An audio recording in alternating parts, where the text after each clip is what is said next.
Hey everybody, it's Drags. It's Wednesday, May 8th. Time for episode 297 of Patriots Beat on the CLNS Media Network.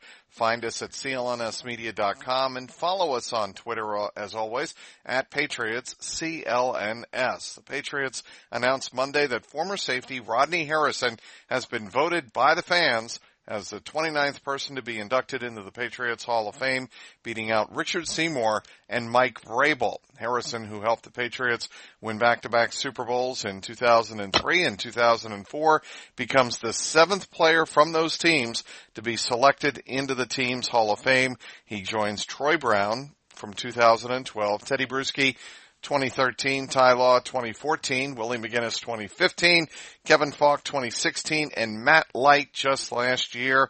Harrison will join offensive tackle Leon Gray, who was selected for induction by a 10-person senior selection committee in April as the 2019 Patriots Hall of Fame honorees. The date and time for the Patriots Hall of Fame induction ceremony will be, of course, later this summer, possibly early in the regular season. Here to discuss it all is CLNS media colleague covering the Patriots, Alex Barth. Follow him on Twitter at @RealAlexBarth, all one word, no underscores, nothing like that. Welcome back, Alex. Thanks. I figured you called me for this one because it is clear of me, you, and Evan on the CLNS team. There's one who's clearly more nostalgic than the other two, and any chance to talk about the early dynasty Patriots, I appreciate. So thank you for having me on. Well, I love talking history, and this is a great time of year to talk about it because we're in between, let's face it, the draft where things start to settle down and calm down a little bit, and rookie minicamp, then the OTAs, and then June minicamp, and then regular camp in July. And this is just a great time to kind of reflect on the history of the Patriots. And I think one of the great personalities ever to put on a Patriots uniform in Rodney Harrison. Yeah, I think it's understated kind of what he meant to this franchise. And when you look at the Patriot way, he was a huge piece of developing that whole mentality, that whole belief system, all of it. And he wasn't here for the first Super Bowl. He didn't get here till 2003, sure. But I think he played just as much a part of that as maybe any other player, in that the intensity he brought and that kind of chip on the shoulder attitude he brought even a year after winning a Super Bowl, going from 03 to 04, I think that was very important in laying the foundation of what turned into the Patriots dynasty. There are two great parts of Rodney Harrison's game, and they, in my estimation, are equal in value to the Patriots back in that Patriots 1.0 version of the dynasty. And that is his ability. You need to trademark that, by the way. The 1.0 and 2.0. That's just such a great way to refer. I've been doing it, and I give you credit, but you need to trademark that. That's such a great way to refer to it. Oh, I think it's, I don't think I'm the only one doing it, Alex, full disclosure, but I appreciate. You're the first one I heard do it. Well, that's nice. Say. Well, maybe I will apply for it because you're the first if you get the first trademark, right? Exactly. But anyway, I think getting back to my point, Alex, that Rodney Harrison did two things that Bill Belichick appreciated. First of all, he produced on the field. And Belichick will tell you time and time and time and time again, it's great to be a leader, it's great to be vocal, but the first thing you have to do is produce and execute on the field. And I thought Rodney Harrison picked up the defense, and Belichick saw in him after the 2002 season something that he could plug in right away and use in the Patriots defense. And that was somebody who was a ball hawk, but was also a quarterback, at the safety position, deep in the, the second level, third level of the Patriots defense. And the other thing he did, of course, very, very well was he was a leader in the locker room. Him and Willie McGinnis. Nobody ever crossed their paths. But I want you to kind of focus on what he was able to bring as a leader on the field when he was actually out there. Well, it's kind of cool to see because that kind of player doesn't really exist anymore, right? It's tough to compare him to anybody playing in the game now because the fact of the matter is if he comes along 10, 15 years later, he's a linebacker. That's what he is. He's probably more like, I don't want to say Donta Hightower because Donta Hightower would not have been a safety back then, but that big mauling physical presence, you just don't see safeties.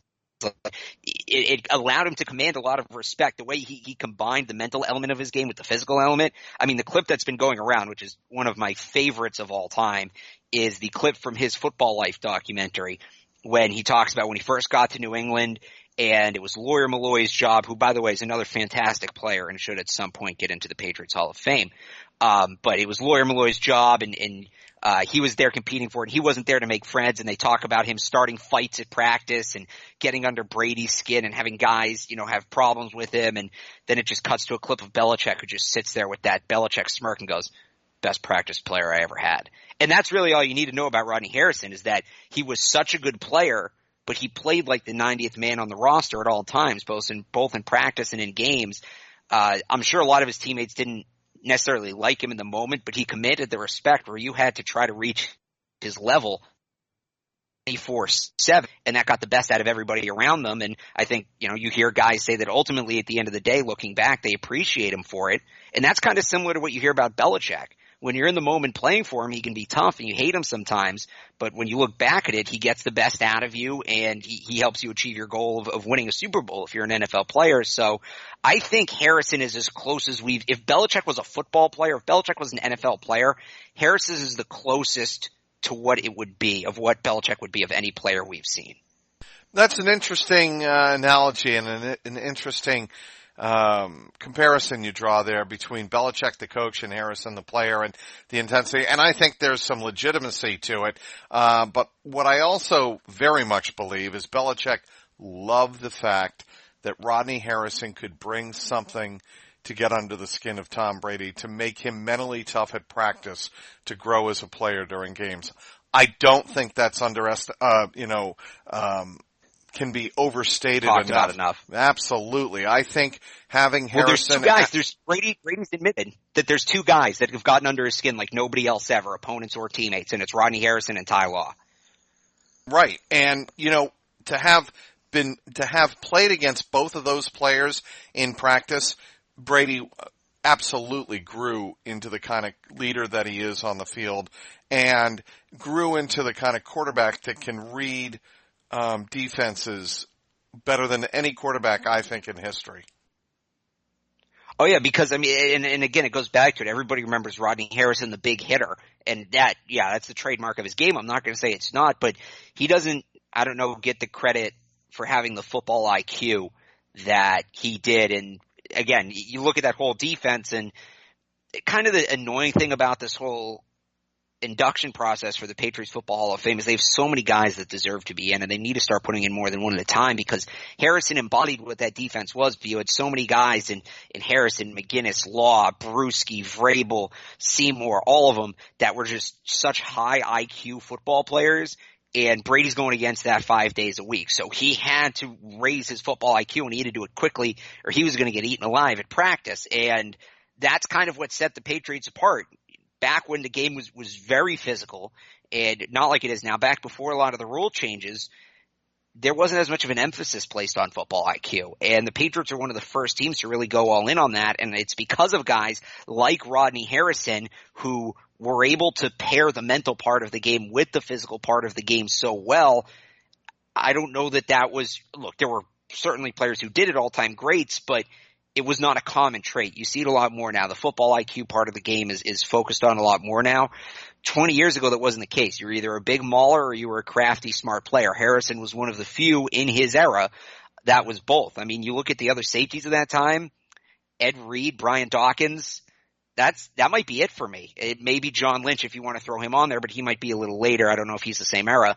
But you either had the big mauler physical safeties who were just flying around the field and taking people's heads off, or those crafty safeties who would sit back, read a quarterback's eyes. Harrison's one of the few guys who did both. You know what's fascinating also to me about Rodney Harrison? We're speaking with Alex Barth of CLNS Media, my colleague, along with Evan Lazar. Follow him on Twitter at RealAlexBarth. There are so many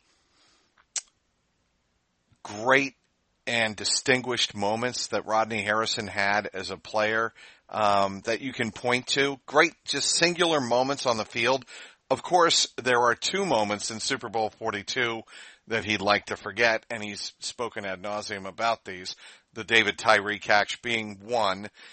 where he was literally posterized for eternity in the NFL, with David Tyree making the greatest single catch in NFL history. And then, a couple plays later on that same drive, he regrets not switching the defense to from cover 0 to some type of cover 2 or cover 3.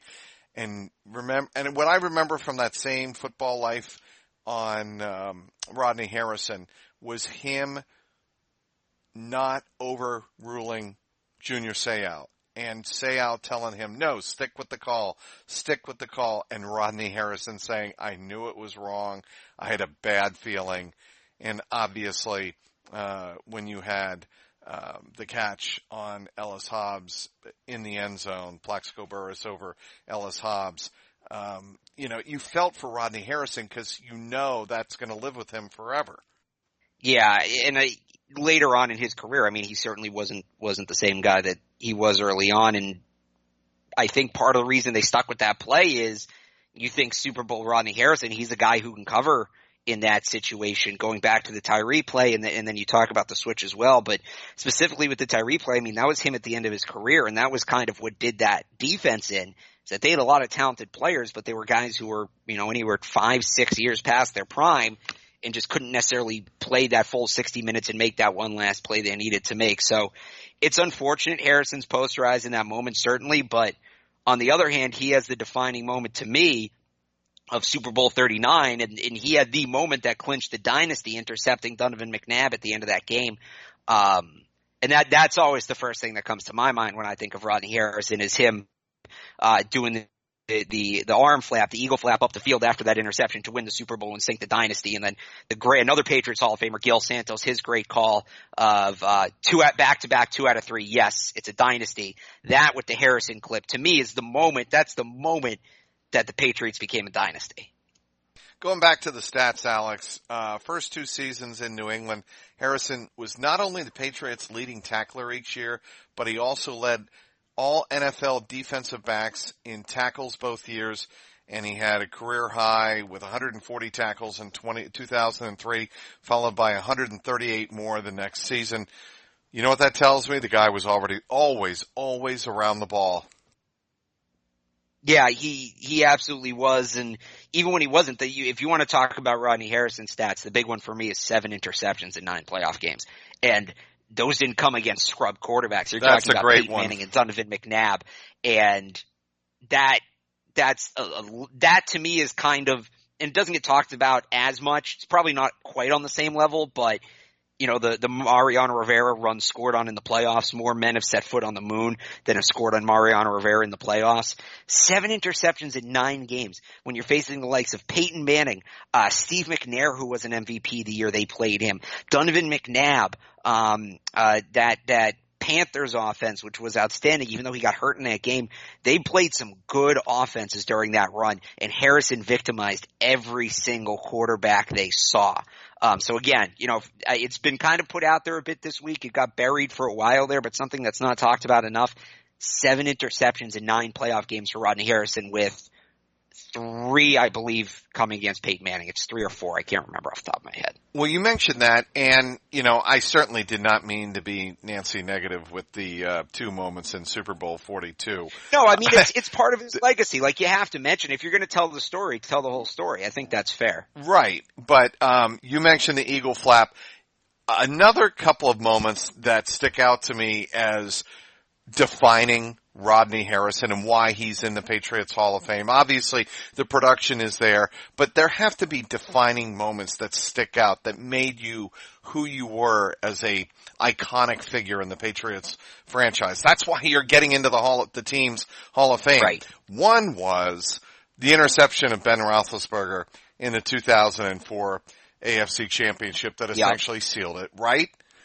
And the second one would have been, to me, and you alluded to it, his play in Super Bowl 38 against the Panthers before he came back on the field with a broken forearm and, had to watch from the sideline. To me, and that's why when we all saw Patrick Chung this past Super Bowl break his arm, against the Rams, everybody immediately thought back to Rodney Harrison in Super Bowl 38.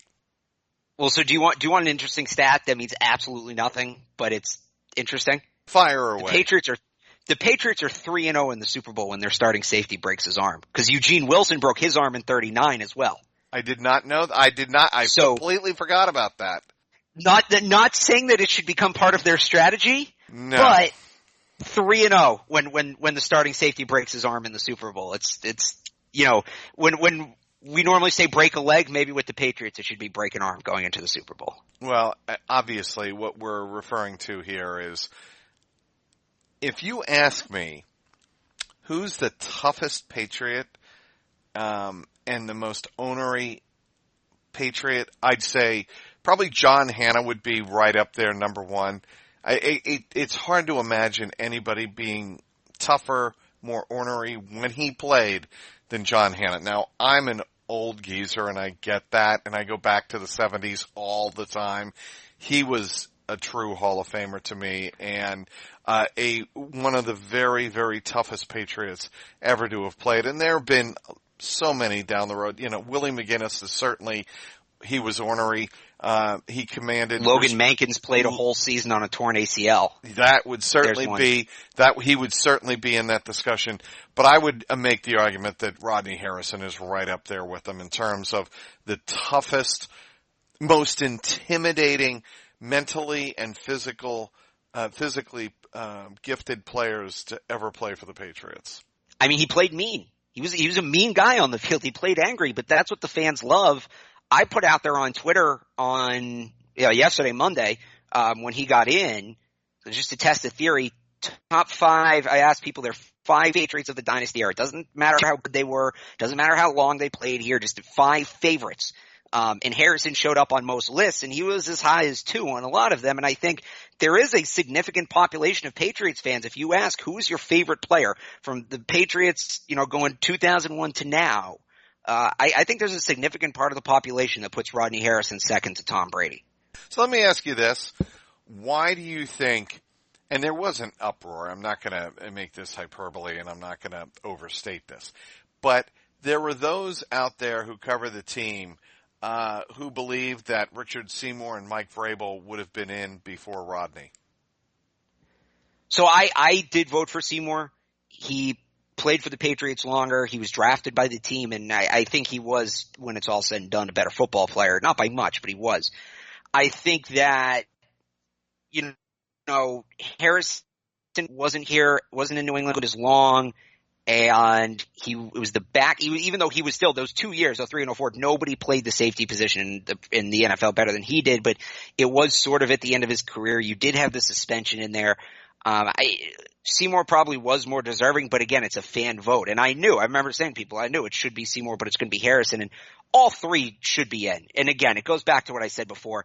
They got to start doing this more than one at a time, because they're going to get so backlogged, and we're going to have to wait until 2060 for guys on this past Super Bowl team to get in. I disagree. Look, Alex, it's a bit of an exaggeration, but there's a lot of players. You know why they do this? It's so that they can stretch it out, so that that's fair. If the franchise goes through a lull, they'll have one of these every single year, and they'll all be legitimate inductees into the Hall of Fame, and it won't be a stretch, right? And that's, you're not looking at David Patton going into the Hall of Fame or him being on the ballot for consideration. Hold on now on David Patton. Maybe I'm being harsh on. But very underrated Patriot. Okay, who else can I pick on? I'm Rashay Caldwell. Can I go back to one thing you said about John Hanna real quick? Yeah. Because it really bums me out that my generation of Patriots fans do not appreciate John Hanna. I still think he's the second greatest Patriot of all time. He's probably the greatest offensive guard to ever play the game. And nobody besides Evan Lazar wants to watch offensive line tape, especially from the 70s. But I really wish we could just sit every Patriots fan down, like during halftime at the opener, just don't do a show, don't do anything. Just put, how long's halftime? 15 minutes? 15 minutes of John Hanna tape on the scoreboard and make people watch it, because talk about underappreciated. The dude was an absolute animal, played the position years ahead of the way it was played at the time. Completely underrated. I have him ahead of Gronk. I have him ahead of Vinatieri. Second greatest Patriot in history. You get no argument from me, and I don't think from old-time Patriot fans who are above the age of 35 or 40. I don't think they would argue at all either. Rodney Harrison in Canton, yes or no? I mean, he should be. He's not going to. First of all, you have the track record of him being a dirty player, and those guys tend to have trouble getting in. The NFL Hall of Fame is very political, unfortunately. And, you saw a guy like Terrell Owens not get in on the first ballot when, come on, he's a top 10, if not top 5 receiver of all time. That you have the steroid suspension as well, the PED suspension, when he was in New England. That's not going to help his case. He absolutely should be in. Like I said before, from 03 to 04, you can stretch it to 05 if you want.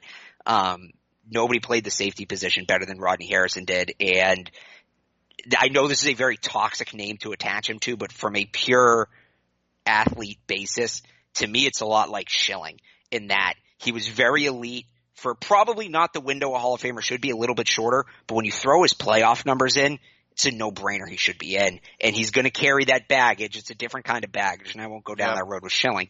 But he certainly has his baggage, and that's probably going to be enough to keep him out. But he was elite, the best in the league for more than one season. His overall career numbers are spectacular. He's an all-time great playoff performer. He should be in.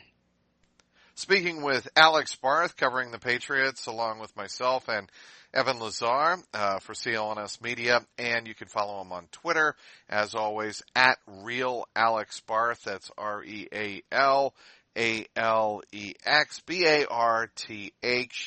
Let's move on to something else right now, Alex, right. and that is this transitionary time between the draft, as things start to cool down a little bit, and what the Patriots might be doing leading into minicamp, rookie minicamp, and the minicamp and the OTAs. What might they be pursuing? So as of 4:00 on Tuesday, free agent signings no longer count against the compensatory selections. So Belichick can go out and kind of go wild, and Jordan Valdir looks like they're already going to sign an experienced tackle, a good player. I wouldn't be surprised. They're going to talk to some defensive linemen. Ziggy Ansah's an interesting one. He had 14 sacks a couple years ago with Detroit before being hurt most of last season. He was a college teammate of Kyle Van Noy's, and Kyle Van Noy was asked about it on Tuesday. Have you been in touch with Ziggy? And he you could tell he was holding something back, and it's not tampering. He's a free agent, as Kyle pointed out, but I wouldn't be surprised if the Patriots were interested in him. I remember during the draft process his year, he was going too high for them to take him, but he was one of those names that was talked about. If the Patriots really want to get aggressive and trade up, this is the other really interesting one on the defensive side of the ball is Ndamukong Suh. I think there's a strong pros list and a strong cons list for going after him, but he fits a need. And he's somebody they could certainly talk to, although he's stated in the past pretty bluntly, he's a hired gun. He's going to go to the best paycheck, and given the Patriots cap situation, I don't know that they're going to be able to do that. On the offensive side of the ball, there's a number of receivers out there that I'd love to see them make a run at just to bring it to camp, kick the tires. Dontrell Inman's an interesting name, former Charger. I just think he'd be a good fit with Brady, sure-handed, good route runner. He can return kicks a little bit as well. He'd be an interesting name to bring into camp to compete. And then I know people probably want sexier names. So the name I've been on since before they signed Demaryius Thomas, the guy I thought they were going to sign over Demaryius Thomas, is Michael Crabtree. To me, he's a better fit for the offense than Thomas. He's not coming off an injury. He's the same age. He had a better season last season. I would love to see them give Crabtree a shot. I'm not really sure why he hasn't been signed yet, although I'm sure that in itself should be alarming to me. And then the other one that, is going to get thrown around a lot, I don't know if there's anything to it, is Dez Bryant. He's still out there. We know he wants to play in New England. The Patriots could probably get him very team-friendly. I don't know if he has anything left. He posted a workout video the other day where he was having trouble cutting. So I don't know that it's the best idea, but he would have been signed last year. But you're gonna hear that name a lot in the next 2 months. As desperate as the Patriots were last year at the start of the year, and Dez Bryant was out there, and for him not to hook on with a team like the Patriots, I think he's done. You know who he is for the Patriots this year? He's Eric Decker. If none of the guys they brought in work out, he's last case, worst case, last chance. All right, let's just look. Right, that to me is if he has any role with the Patriots this year, it's what Eric Decker was last year. It's just a look. Middle of camp, nobody else is working out. People are hurt. You need a body. He played at a high level at one point, you might as well see if there's any drop left in that bucket. What about Kyle Rudolph? Kyle Rudolph's an interesting one. It's tough to tell because there's nothing out there about what his price might be. I've seen a 3rd round pick. I've seen a 5th round pick. I've seen Jonathan Jones. I'd probably swap him for a 5th. 1 year left on the deal. It is a little money heavy, but if it doesn't work out, you can let him go. I like Rudolph. I actually think he's somewhat underused in Minnesota. But again, he's not worth a 3rd round pick because you're not going to get a 3rd round pick back for him when he hits free agency. This is probably it for him. This is his last go. He's slowed down significantly. So I'd like to see them make the move for the right price. Minnesota's always been a team that, in at least in my memory, every time I see them talking about trading a player, they always seem to be asking on the higher side. And I think they're going to do that again here, and Belichick's not going to pay too much for Kyle Rudolph. Like me and Evan talked about extensively during the draft, in the post-Gronkowski era, the Patriots are not looking to replace him with a tight end. They're going to devalue the tight end position and look to get more production out of the running backs. So if Belichick can get him for the right price, I'm all for it. I feel like somebody's going to offer more than a 5th. Somebody's going to offer more than the Patriots will because I don't think they're valuing the tight end position like they used to. So I don't think they're going to put the same resources into getting Rudolph like they would have even a year or two ago. How much time are you going to be spending around Foxborough in the spring? Hopefully a lot. I know we got every other day through the rest of May, including N'Keal Harry on Thursday, his introductory press conference. So check that out on CLNSmedia.com Thursday night. I mean, as I'm going to all 3 days of OTAs, I know that. And then as much as I can up until the spinner season starts, and then I'm all in on that till training camp. So however often they'll let me down there, I'll be down there. Well, we look forward to your coverage. It's always a blast talking with you, Alex. And what do you do with the Spinners again? So I was their PA announcer last year. This year I will be their on-field MC, and I do some promotional stuff for them on social media through my character. It's actually a character I created called @BatAB.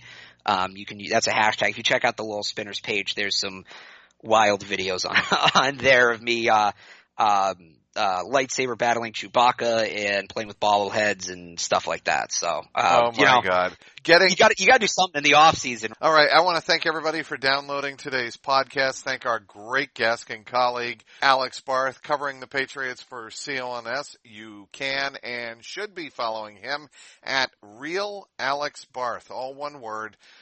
That's RealAlexBarth. For producer Mike Alonji, the founder of the network, Nick Gelso, this is Mike Petralia, and this has been the Patriots Beat podcast, powered by CLNS Media.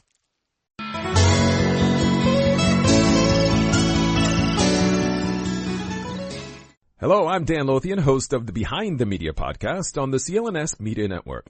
Along with Jimmy Young, we dive into the biggest media headlines each week with honest, informed, and sometimes irreverent perspectives. It's not all serious. We deliver information and entertainment. As we like to say on Behind the Media, we find the interesting in media so you don't have to go searching for it.